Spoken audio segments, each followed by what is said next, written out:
Once upon a time, in a lush green jungle by the side of a vast river, there stood a magnificent apple tree.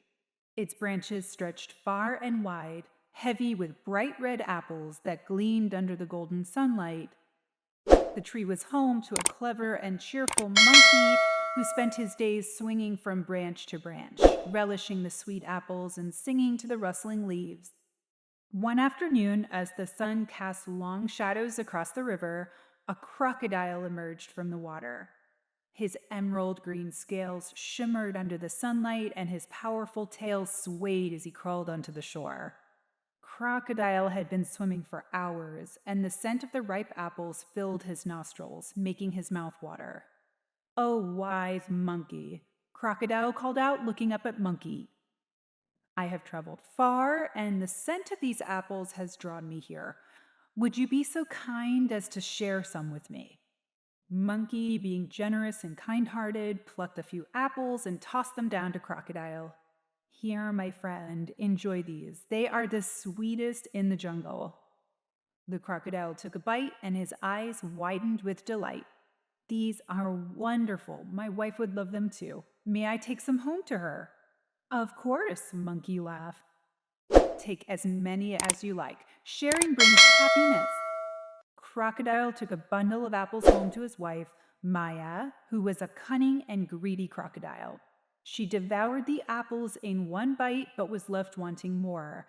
As she licked her jaws, a wicked thought entered her mind.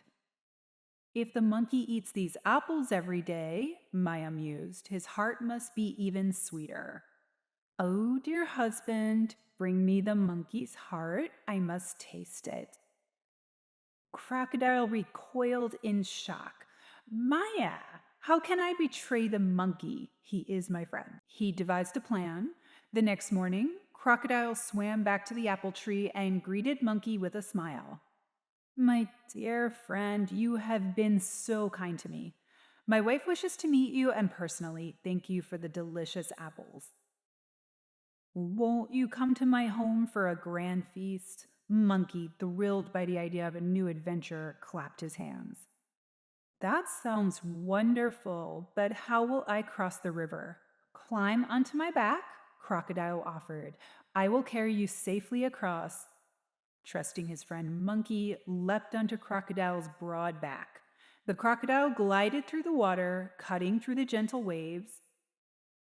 The journey was peaceful at first, with the cool breeze ruffling Monkey's fur.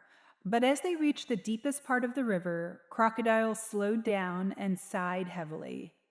"Monkey, my friend, I must tell you the truth. My wife desires to taste your heart, and I have no choice but to take you to her." Monkey's eyes widened, but he quickly composed himself. He was not only agile in body, but also in mind. Thinking swiftly, he put on a thoughtful expression and said, "Oh, dear Crocodile, if only you had told me earlier. You see, we monkeys do not carry our hearts within us. I keep mine safe in the branches of my tree. If you take me back, I can retrieve it for you." Crocodile, being simple-minded and trusting, nodded eagerly. "Then we must go back at once." As soon as they reached the shore, Monkey sprang from Crocodile's back and climbed high into the tree. He perched on a sturdy branch and laughed. "Oh, foolish Crocodile, do you truly believe that anyone can live without a heart? You have betrayed my trust, and I shall never be your friend again." Crocodile bowed his head in shame. "I have been a fool, Monkey. I let greed and deception cloud my judgment." "A true friend does not betray another," Monkey said firmly. "Now go and never return." With a heavy heart, Crocodile swam back to his home, regretting his actions. Upon seeing him return empty-handed, scoffed and turned away, disappointed. Crocodile realized that he had lost both a friend and his own dignity because of his wife's greed. Monkey, on the other hand, continued to live happily in his apple tree, wiser than ever before. He never let his kindness blind him to deception again.